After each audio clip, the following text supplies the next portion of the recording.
Então, boa noite a todos. Deixa eu ver se eu consigo transferir isso aqui para cá, porque tenho medo de esbarrar, fazer um estrago aqui. Muito bem. Então, nesse momento, a gente só roga a Deus, a Jesus, que nos ampare, nos ilumine e nos dê a possibilidade da compreensão de toda a mensagem que vai ser passada hoje. Sempre costumo dizer que tudo aquilo que a gente fala não é produto da gente, né? É produto do nosso estudo, da leitura que a gente fez. E como o tema que a gente vai abordar está no Evangelho segundo o Espiritismo, no seu capítulo 17, item 3, então a gente só vai repetir aquilo que a gente estudou, né? E falar de um homem de bem é a gente tocar em algo muito pessoal de cada um. Porque eu tenho certeza que cada um de nós, homem ou mulher, já se acha uma pessoa de bem. Não é verdade? Se eu perguntar como vocês se sentem, já se consideram homem ou mulher de bem? Eu acredito que a resposta seria sim. Porque o parâmetro que a gente tem de uma pessoa de bem é um parâmetro muito humano. E como a gente já não mata, não rouba, não trafica, não comete atrocidades, não é fácil nos corromper, às vezes é, mas nem tanto, né? Então a gente já se acha um homem, uma mulher de bem. Mas quando a gente traz um estudo mais aprofundado, sobretudo na doutrina espírita, a gente é tocado por aquele sentimento de que nós só estamos a caminho de sermos um homem ou uma mulher de bem. Então, a proposta é essa, hoje, fazer com que a gente repense o conceito de homem ou mulher de bem. E até que ponto a gente ainda precisa se trabalhar para realmente se posicionar como homem ou mulher de bem, que não é fácil. É um desafio. Então, nós temos, na questão 625 do Livro dos Espíritos, uma pergunta que o senhor Allan Kardec faz aos espíritos.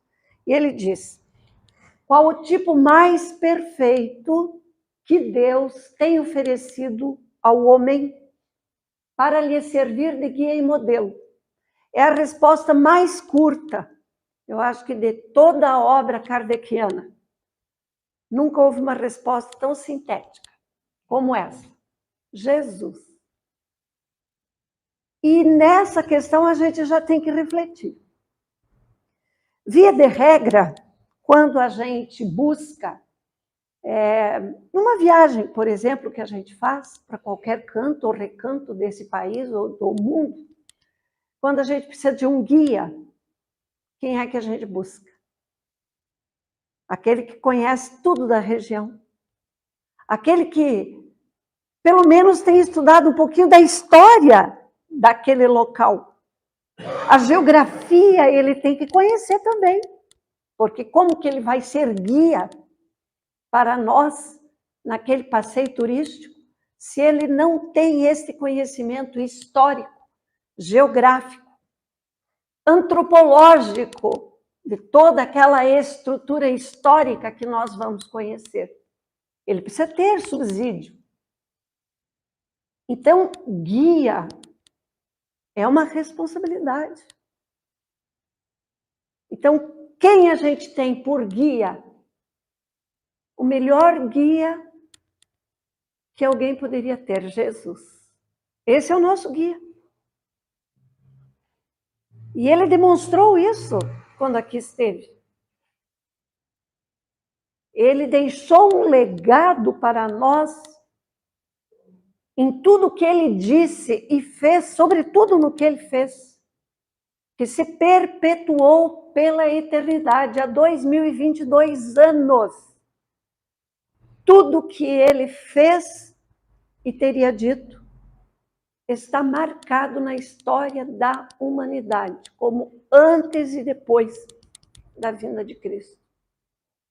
Ele dividiu o nosso tempo. Antes o homem desconhecia, mas agora ele conheceu o guia que ele precisava.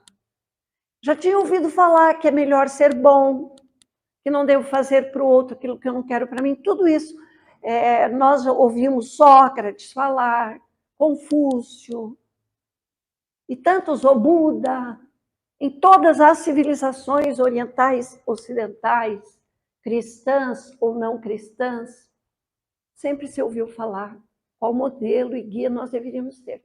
Mas o guia realmente que esteve entre nós foi Jesus. Então ele sabe tudo. E modelo? Quando a gente quer seguir um modelo, a gente pega o melhor, né? Isso tanto na estética ou na beleza física, então imaginemos na espiritual, aonde o sentido, o conceito de estética e de beleza é muito mais profundo do que a gente pode imaginar. Basta que a gente pegue obras póstumas e leia lá o que Kardec escreve sobre o belo, o bonito, que a gente vai compreender qual é o conceito de um modelo em termos de beleza. Não é essa beleza que a gente, às vezes, encontra por aí, não. A beleza, realmente, ela está lá dentro. E, olha, isso é tão profundo, queridos, que essa beleza interna, ela reflete. Ela reflete. Kardec, quando começa a fazer os seus estudos mais profundos, ele entra num campo muito atual para a época dele. Houve dois grandes estudiosos que desenvolveram uma teoria, Dr. Gall, da fisionomia, e Lavater, mais ou menos no mesmo período, entre 1800 e 1900, desenvolveu a frenologia. E essas duas escolas, elas falavam muito disso, daquilo que eu reflito de dentro para fora e que vai, de uma certa forma, modelando a minha forma estética, aquilo que eu apresento. E Kardec disse, opa, isso é verdadeiro. Então ele resgata esses dois conceitos e escreve toda uma teoria na Revista Espírita, no ano de 1860. E isso é verdadeiro, gente. Quando a gente tem um comportamento equivocado, com o passar dos anos, nós vamos transformando a nossa aparência naquilo que tem de pior. E quando a gente segue uma linha mais espiritualizada, a gente vai se transformando cada vez numa pessoa mais bela, mais aceitável, mais formosa. Quantos idosos que a gente olha, nossa, mas essa pessoa tem uma beleza. E às vezes não é uma beleza estética. Às vezes é uma beleza que vem de dentro. E isso é real. Por quê? Porque está se modelando essa beleza, esse belo, no perispírito. E o perispírito também é matéria. Semimaterial. Ele vai plasmando. Então, Jesus tinha tudo isso. Tanto que conta uma lenda, eu não sei se é verdadeira, mas eu acho ela muito bonita, que um grande pintor queria pintar a beleza da paz. E então ele encontra uma criança, muito bela, muito formosa, na sua idade de 5, 6 aninhos. E ele tinha a beleza da paz que aquele pintor queria. Então, convida aquela criança para servir de modelo, para que ele pudesse pintar, retratando o que era paz. E fez o quadro e foi altamente aprovado, foi admirado, foi elogiado, foi premiado. E os anos se passaram. E quando ele já estava mais idoso, ele queria pintar o que tinha de pior. O mal, a crueldade, a tristeza. E ele começou a buscar algo para fazer essa pintura. E encontrou uma pessoa completamente excluída da sociedade, que tinha tido uma vida muito equivocada, que tinha cometido muitas atrocidades. E ele tinha um semblante carregado, um semblante assustador.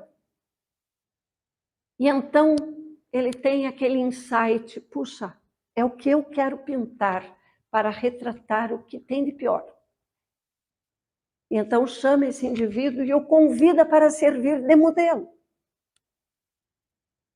E ele aceita, precisava de uns trocados.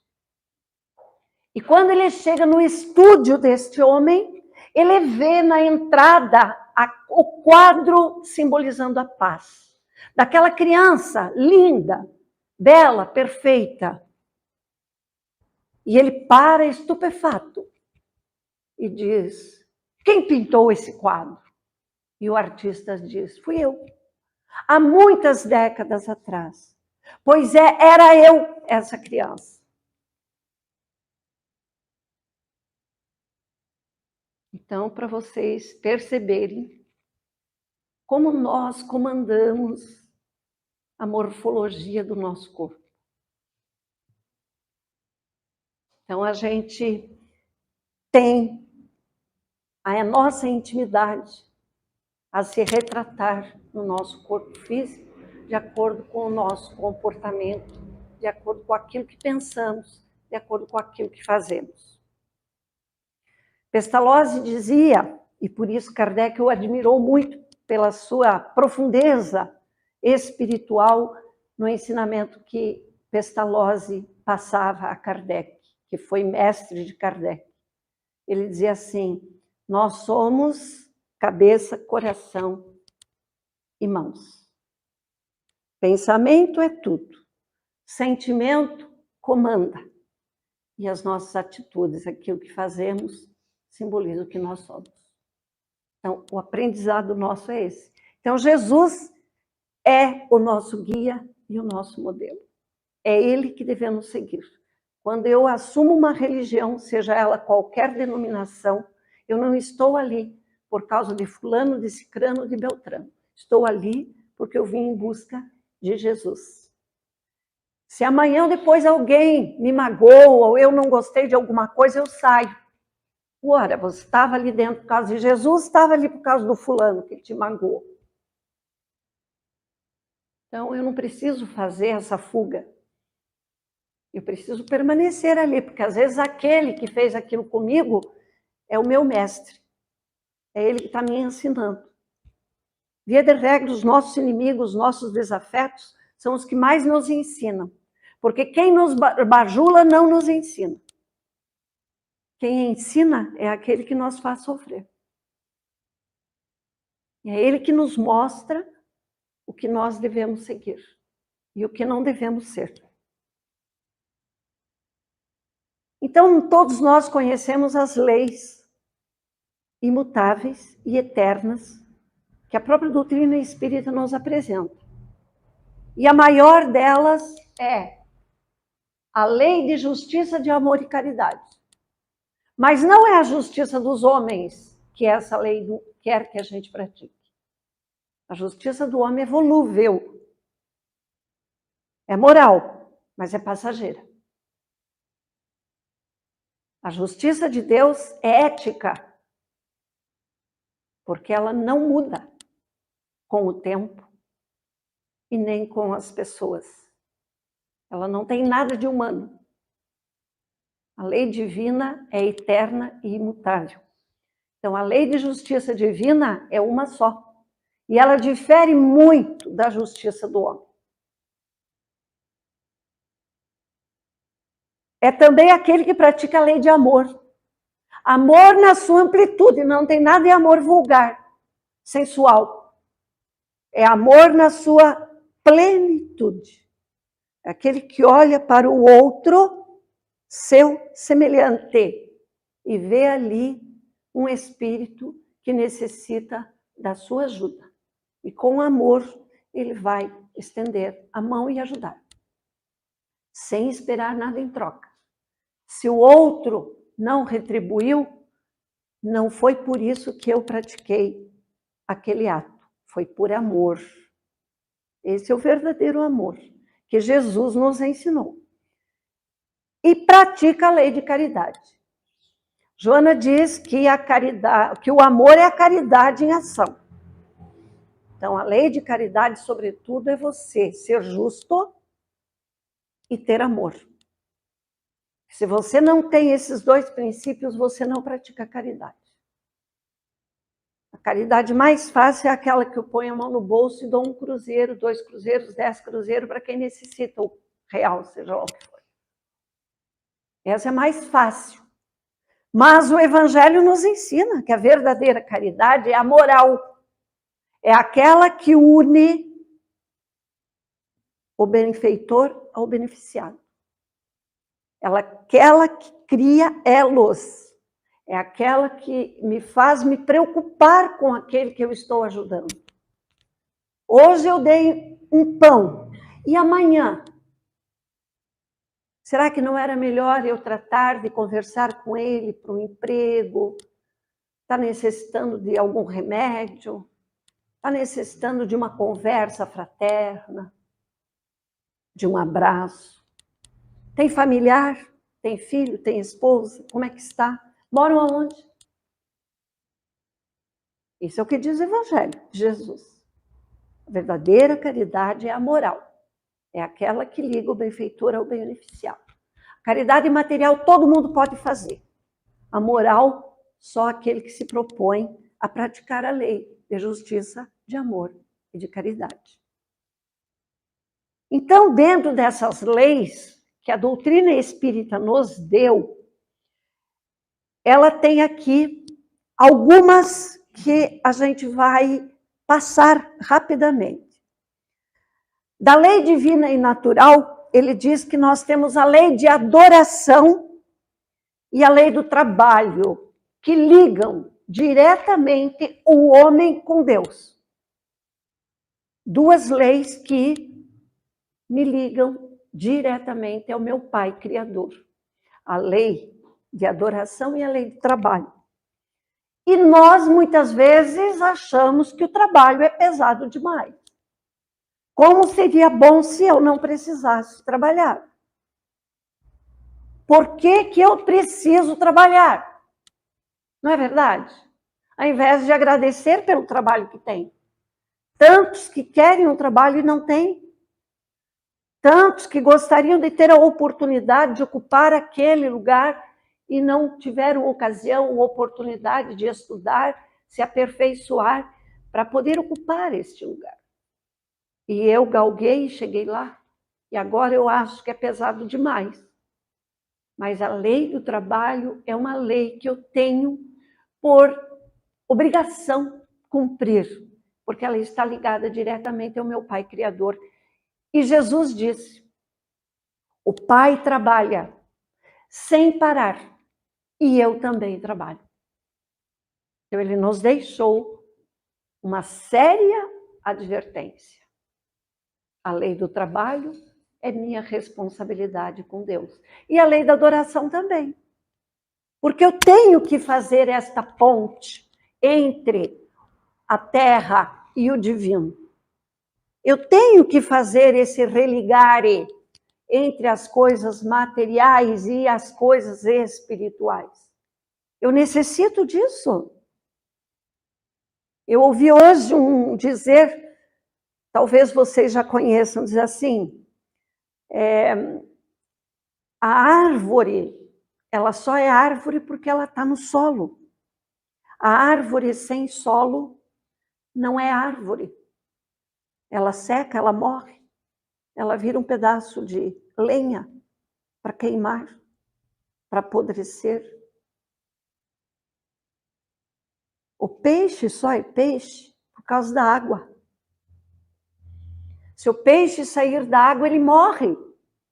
Só que a água continua sendo água, mas o peixe não. Se desagrega e volta a compor os elementos da natureza. Assim como a árvore. O solo continua sendo solo, mas a árvore desagrega os seus elementos químicos primordiais e voltam a ser absorvidos pela natureza. E o homem, em relação a Deus, é a mesma coisa. O homem sem Deus não é nada. Deus continua sendo Deus. Mas o homem não é um homem integral se não tem Deus. Então, essa busca, esse sentimento de adoração está nas leis divinas. E nós temos que ter um momento de parar a nossa vida para chegar a Deus. A lei da reprodução, a lei da conservação e a lei da destruição é um dever do homem para com ele mesmo. Eu preciso reproduzir a espécie. É bíblico. Crescei-vos e multiplicai-vos. E desde que o mundo é mundo, até antes que a terra teve a sua habitação pelo reino hominal, a reprodução já era a mesma, já havia. No reino vegetal, no reino mineral, no reino animal, a reprodução é lei da vida. É a oportunidade de novos espíritos virem para este planeta para a reforma íntima. Então, é uma graça divina a lei da reprodução. A lei da conservação é a mesma coisa. Deus me deu esse corpo como um instrumento de evolução espiritual. Eu tenho obrigação de mantê-lo íntegro. Se eu faço uso de qualquer coisa que possa diminuir o meu fluido vital, fazer com que esse corpo se desagregue antes do tempo, eu entro no mundo espiritual como um suicida. Se eu fumo, se eu bebo, se eu me drogo, se eu pratico um sexo desequilibrado, aqueles sexólatras, sabe, que não tem uma vida equilibrada, que entram em processos de desequilíbrio. Então, a gente vai queimando o fluido vital e, ao invés de viver 60, 70 anos, conforme a programação espiritual de cada um, acaba antecipando a partida em 30, 40, 50 anos. E aí fica vagando no mundo espiritual até completar o tempo. Sabiam disso, né? Via de regra, ficam grudados no planeta Terra. Não conseguem sair da crosta. É aquele umbral grosso que a Eigorina Cunha descreveu para o Chico Xavier, que ele desenhou no livro Cidade no Além. Desenho que ela trouxe, do que é umbral grosso. Então, a conservação é uma obrigação que eu tenho, uma lei divina. A lei da destruição, a morte, é também uma lei divina.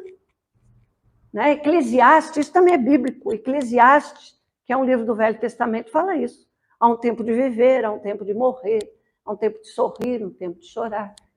Há um tempo de matar, um tempo de nascer. Há um tempo de paz, um tempo de guerra. Então, Eclesiastes foi sábio quando disse isso. A lei da destruição, todos nós sabemos que um dia vamos morrer, apesar de ainda temermos a morte.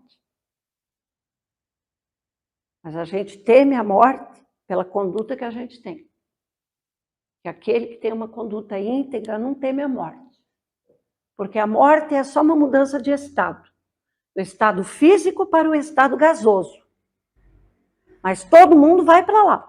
Porque lá é a verdadeira pátria espiritual. Então, a lei da destruição é uma lei divina. Não tem como deixar de acontecer. Aí vem a lei da sociedade, do progresso, da igualdade, da liberdade, da justiça, amor e caridade, que é um dever do homem para com o outro. Temos que viver em sociedade. E temos que aprender a viver em sociedade, que eu acho que é a lição mais difícil. É aprender a viver em sociedade. Como é difícil? Se na família já é problemático, imagine no trabalho, no trânsito, na rua, né?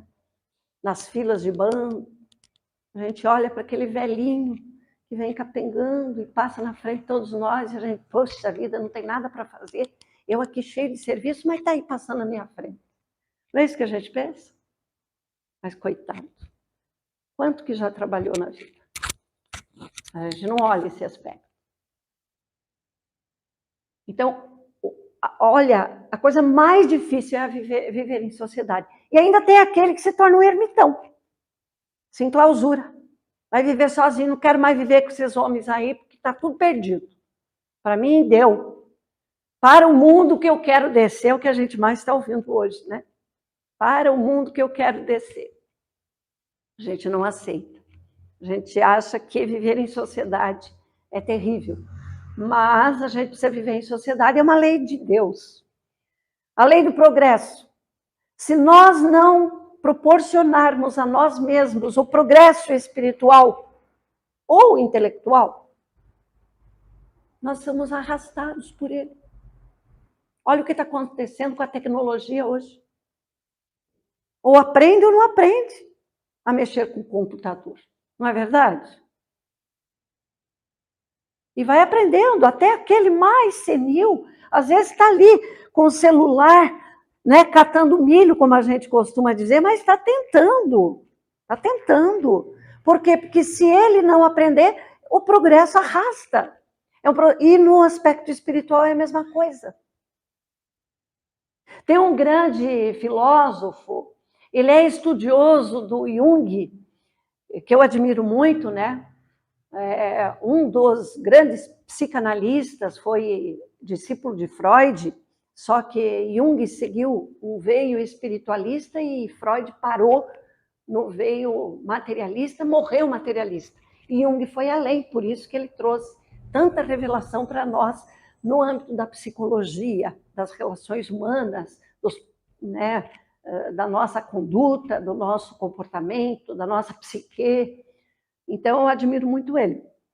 E dentro desse aspecto, esse Dr. Valdemar, ele diz assim, nós somos induzidos a, num momento, sermos seres plenos, homens e mulheres self, quer dizer, integral, pleno, espírito e mente, intelectual e moral, ético e completo. O self nos arrasta. Quando a gente tenta bloquear o self e sobrepor o ego, nós sofremos. Aí vem a dor moral. E a gente já falou isso aqui, né, Vainer? As dores da alma. Aí o que acontece com a gente? A gente entra em processo de mágoa, rancor, a gente entra em processo de orgulho ferido, de ira. E esses sentimentos jogam para a nossa corrente sanguínea excesso de adrenalina e de cortisona, que vão lentamente envenenando o nosso sangue. E vão criando doenças de dentro para fora. Até somatizar no corpo físico um câncer, uma patologia cardíaca, intestinal, estomacal, problemas da glândula tireoide, problemas de coluna, o orgulho ataca muito problema de coluna, joelho, braços. Então, é uma chamada, gente. E isso quem fala, esse Dr. Valdemar, busque na internet, vocês vão ver. Alquimia Junguiana por Dr. e Professor Valdemar. Filho, vocês vão ver o que ele fala. Ele não é espírita, viu? Mas tudo que ele fala tem a ver com o que a doutrina espírita nos explica. Então, como a gente é responsável pelas doenças que nos acometem o corpo plasmático, o corpo físico, que a gente plasmou lá dentro. E isso também tem uma explicação científica. E a física quântica prova isso para nós. Sabe por quê? Porque nós sabemos que nós somos compostos por células. E célula é vida. Todo o nosso tecido que compõe o nosso corpo humano é composto de células. Dentro de cada célula tem átomos. Dentro dos átomos tem os quarks, que surgiram depois de Einstein, porque até ali o átomo era indivisível. Depois é que se descobriu que o átomo é divisível. Então surgiram os quarks, que são as partículas menores do átomo. Mas agora tem partículas menores ainda. Tem a teoria das cordas. A teoria das cordas são pequenos filamentos que vibram dentro dos quarks, que vibram dentro dos átomos, que vibram na célula, que vibram nos órgãos. Toda vez que eu penso mal, a vibração das cordas lá dentro do átomo, ela faz uma sinfonia, que não é uma sinfonia, é uma cacofonia. Porque ela vibra negativamente. E ela desarranja os átomos. E daí vai como um efeito cascata, trazendo para fora a doença. Vocês estão entendendo? Isso é a física quântica que explica. Também pode buscar na internet. Vocês vão encontrar isso que eu estou falando. Isso não tem nada a ver com a doutrina espírita. Isso é ciência. Então, nós somos compostos lá no íntimo do nosso átomo, na maior intimidade do quark, de cordas, filamentos que vibram, e que compõem toda a nossa harmonia física ou desarmonia física. Então, a gente precisa pensar o que eu estou fazendo com a minha vida. A lei de igualdade é uma coisa interessante. Todos nós somos iguais. Não existe a mulher foi feita a costela do Adão para ficar debaixo do braço do homem. Não tem isso. Ah, onde tem um grande homem, por trás tem uma mulher. Não, ela está do lado. Ela não está atrás. Mulher não nasceu para ficar debaixo do braço do homem. A gente vê centenas de milhares de mulheres criando famílias sozinhas. Levando o progresso para o nosso país sozinhas. Não que o homem não tenha valor, claro que tem. Mas a lei da igualdade para todos, isso não é só no aspecto feminino e masculino, gente. Isso é em qualquer circunstância, em qualquer situação. Então, o direito que eu tenho, o outro também tem. É igualdade. Liberdade é outra coisa muito importante. Que também é uma obrigação minha com o outro. Assim como eu tenho o direito de falar, o outro também tem. Assim como ele tem a obrigação de me ouvir, eu também tenho. Assim como ele deve me respeitar, eu também devo. A opinião dele é importante. Porque só a minha verdade é absoluta. Não existe verdade absoluta. Todas as verdades são relativas, porque um momento a gente descobre que não era tão verdade assim. A nossa verdade é a verdade mais volúvel que existe. Até a medicina comprova isso. Aquilo que a medicina fala é assim, assim, amanhã eles dizem não é mais assim, agora é diferente. Lembra daquela época, não como o ovo faz mal. Hoje em dia estão aí, não, tem que comer ovo, proteína e tal. Aí tem gente comendo 10, 20 ovos por dia, todo dia. Não é verdade? Café faz mal. Não, café faz bem para o cérebro, inteligência e tal. Quer dizer, até a medicina, ela vem com mudanças gradativas, mas vem. E, por último, a lei de justiça, amor e caridade, que a gente já falou. E Jesus disse, nada passará até que não for cumprida a vontade do Pai na terra. Nem nós passaremos se não cumprirmos as leis divinas. É isso que Jesus queria dizer, nosso guia e modelo. Ele nos disse isso. Nós que talvez não o tenhamos compreendido. Mas para isso veio o Consolador prometido. Para isso a doutrina espírita veio como promessa de Jesus. Para que a gente pudesse entrar na era espiritual e compreender aquilo que não ficou compreendido. À época em que ele esteve aqui.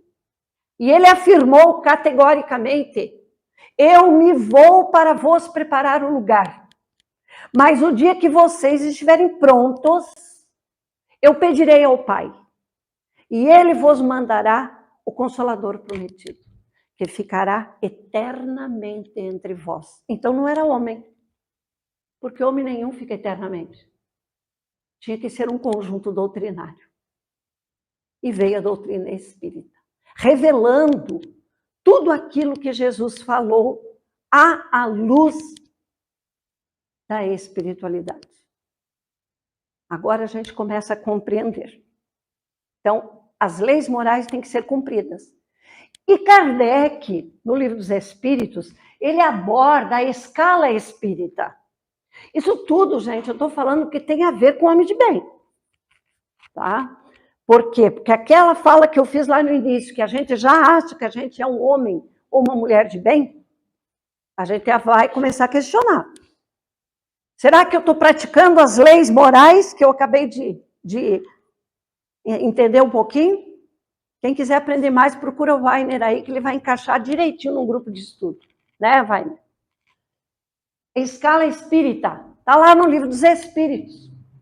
Desculpem o tamanho das letrinhas, até eu tenho dificuldade. Mas eu não encontrei nenhuma figura que, sabe, tivesse num formato maior.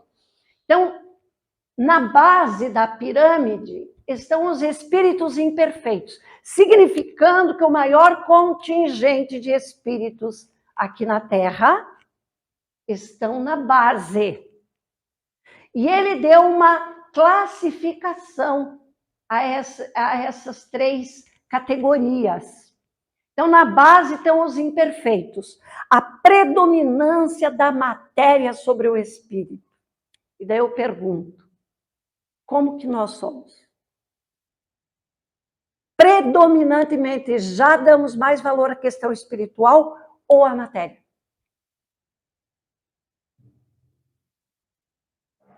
Porque todos os espíritos imperfeitos predominam a matéria. Tem uma propensão para o mal.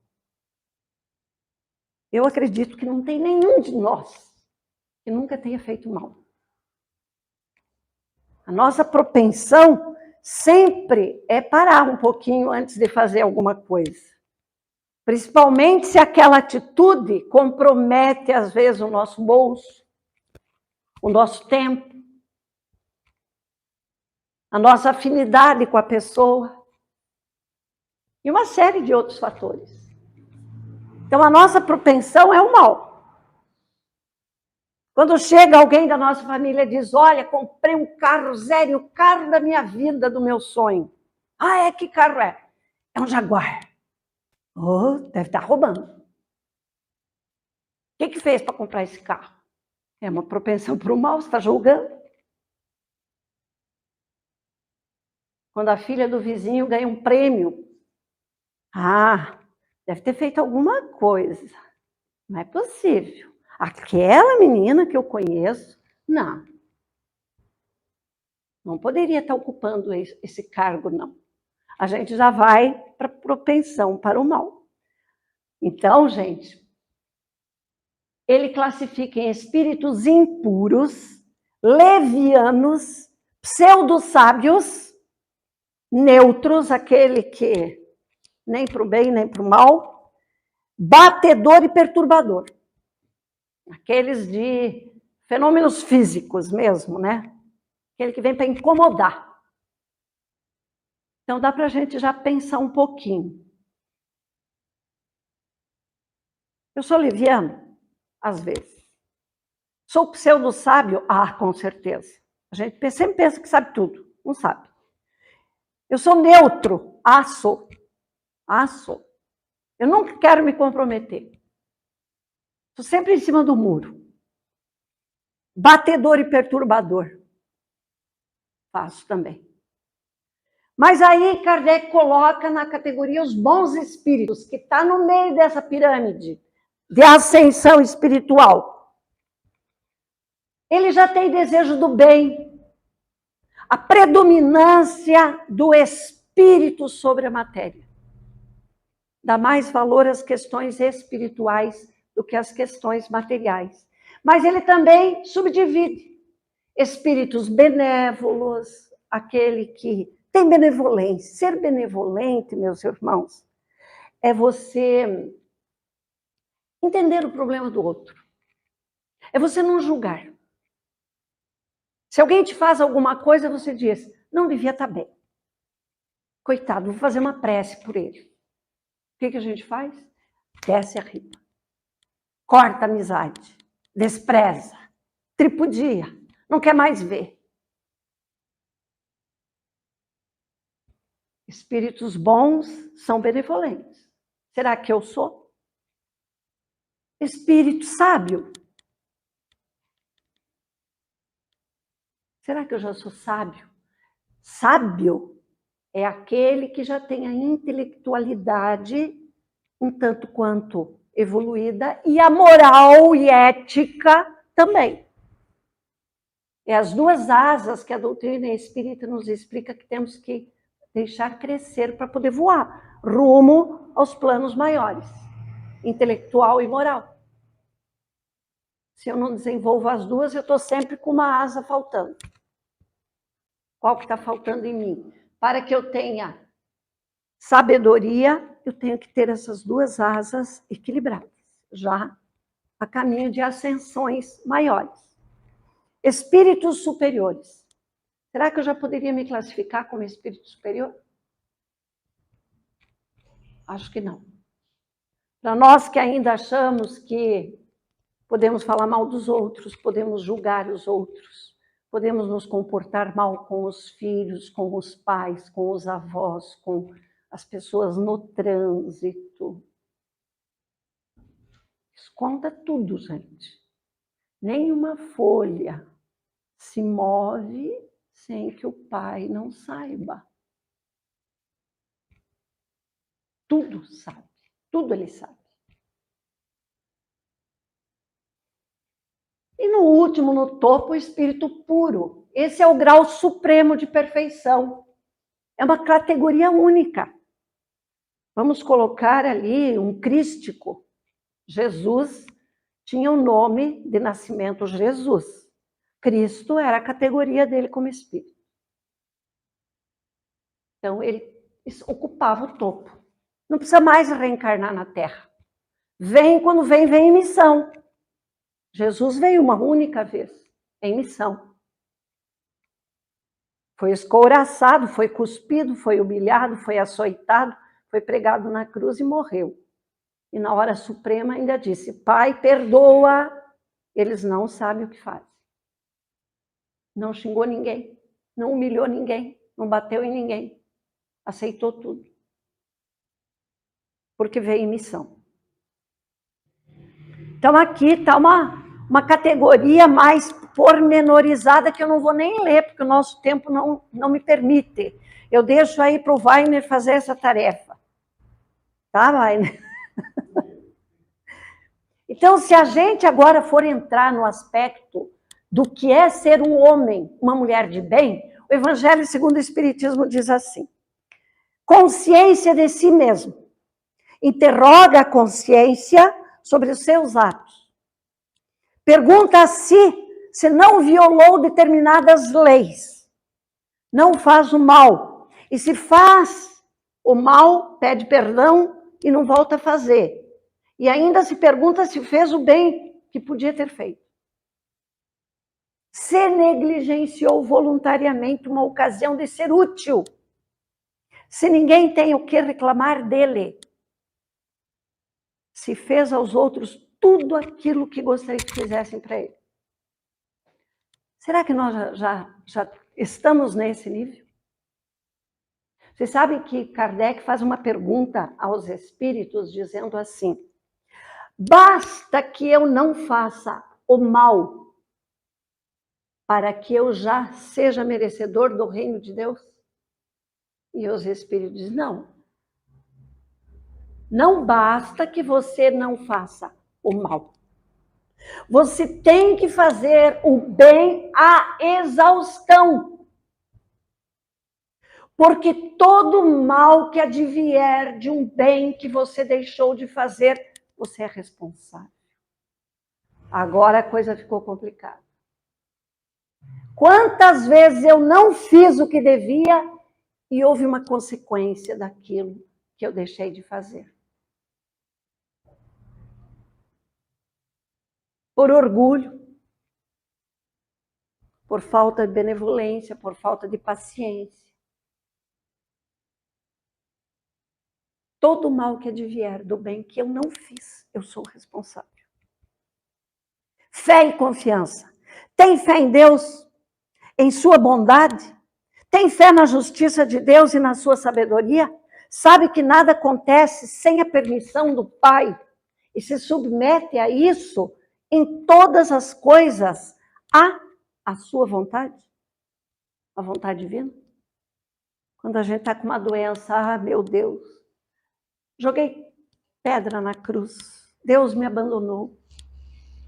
Deus não existe, não pode existir. Se Deus existisse, não permitiria que eu tivesse um filho com esses problemas. Mas o que foi que aconteceu em outra vida para que hoje eu estivesse com um filho nos meus braços, dependente de mim? Eu tenho que parar para pensar. Porque Deus não faz nada sem sabedoria. E não coloca o fardo no ombro errado. Nunca. Ele é a justiça e o amor e a caridade. Então, ele usou de misericórdia para nos mandar aquele fardo. Por amor, para que a gente aprendesse a respeitar as leis divinas. E, sobretudo, foi justo, porque deu àquele espírito uma nova oportunidade de reencarnação e a nós o direito de reparar o erro cometido contra ele em vida passada. Isso é justiça, isso é amor, isso é caridade. Esperança. Acredita na felicidade futura, por isso coloca os bens espirituais acima dos bens temporais. Quantos minutos por dia eu dedico à minha espiritualização?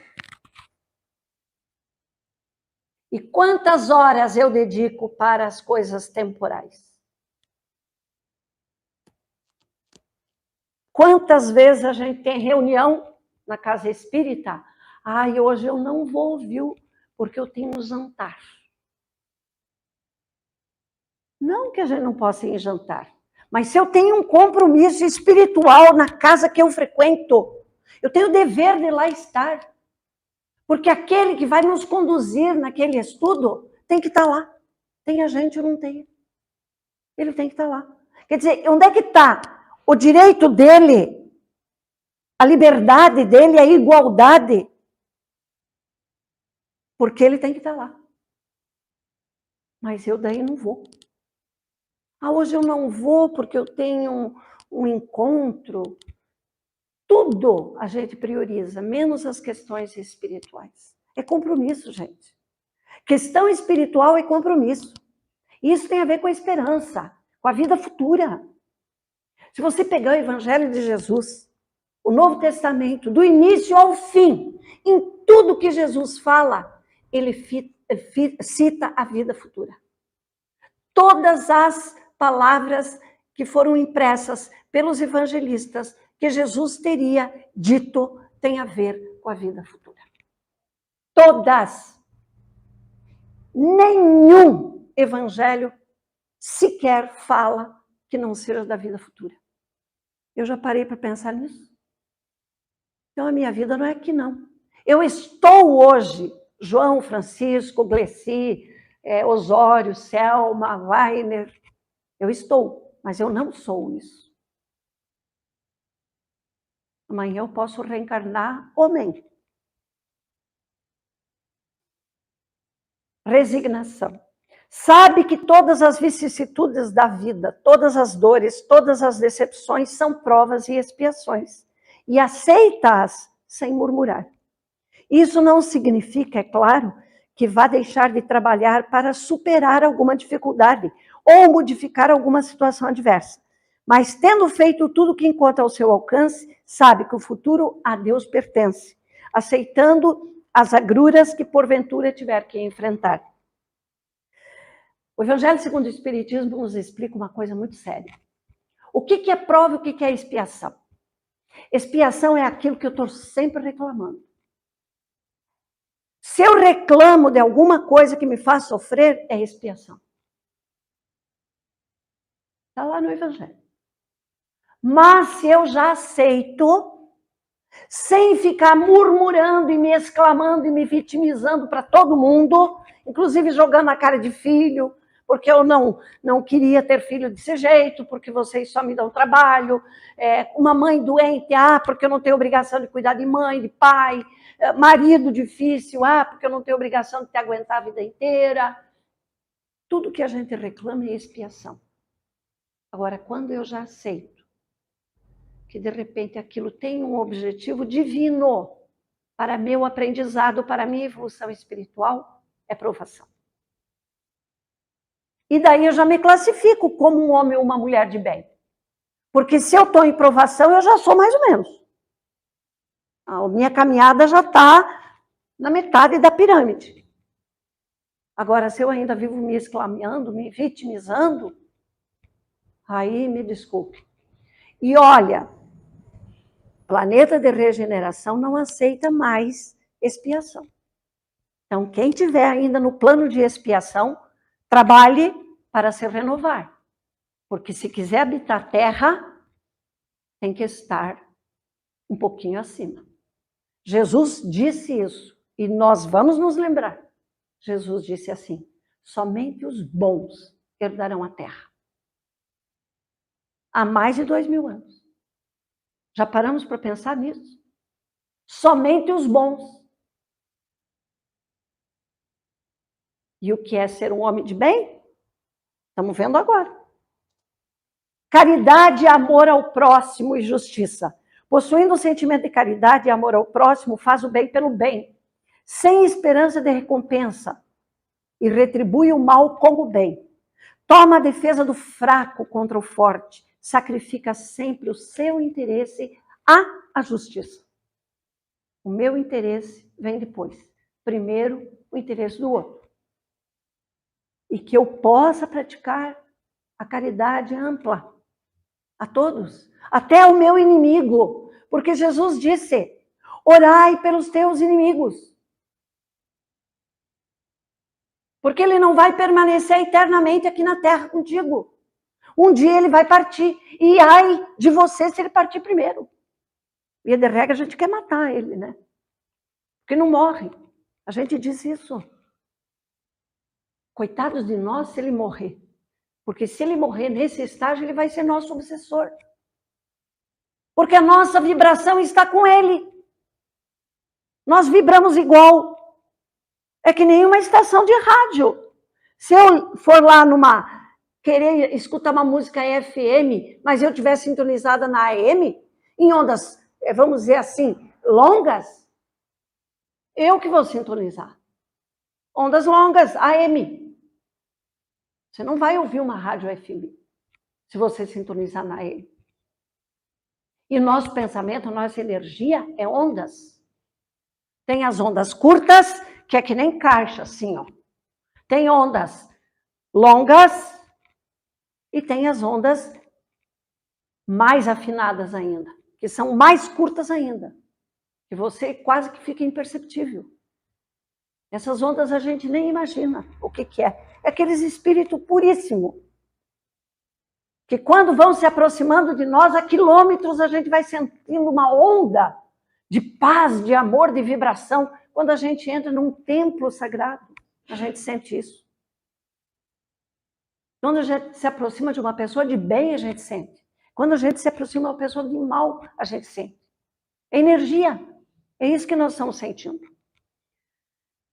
Benevolência, Encontra satisfação nos benefícios que derrama, nos serviços que presta, nas lágrimas que seca, nas consolações que dá aos aflitos. É prazeroso fazer isso. Eu não faço porque eu quero algo em troca. Eu faço porque eu quero bem. É bom ser bom, gente. Existe prazer maior, aquela alegria que vem de dentro, quando eu faço um bem, sem esperar nada em troca. Quando eu espero algo em troca, eu gero uma expectativa que me decepciona. E eu fico triste, frustrado, fico até doente. Porque eu criei uma expectativa de ter algo em troca. Desprendimento ou generosidade. Seu primeiro movimento é de pensar nos outros, antes de pensar em si. De procurar o interesse dos outros, antes de pensar em mim. Se eu fizer isso, vai prejudicar outro? Vai, então não faça. Quando eu era menina, minha mãe chamava, nós éramos cinco filhos. E ela dizia assim, olha, hoje nós vamos visitar fulana ou cicrana. Familiar, via de regra era família. Não quero ninguém fazendo coisa errada. Se fizer coisa errada, vai acontecer quando chegar em casa. Corretivo. E daí eu muito tinhosa, eu sempre fui muito tinhosa. Dei muito trabalho para minha mãe.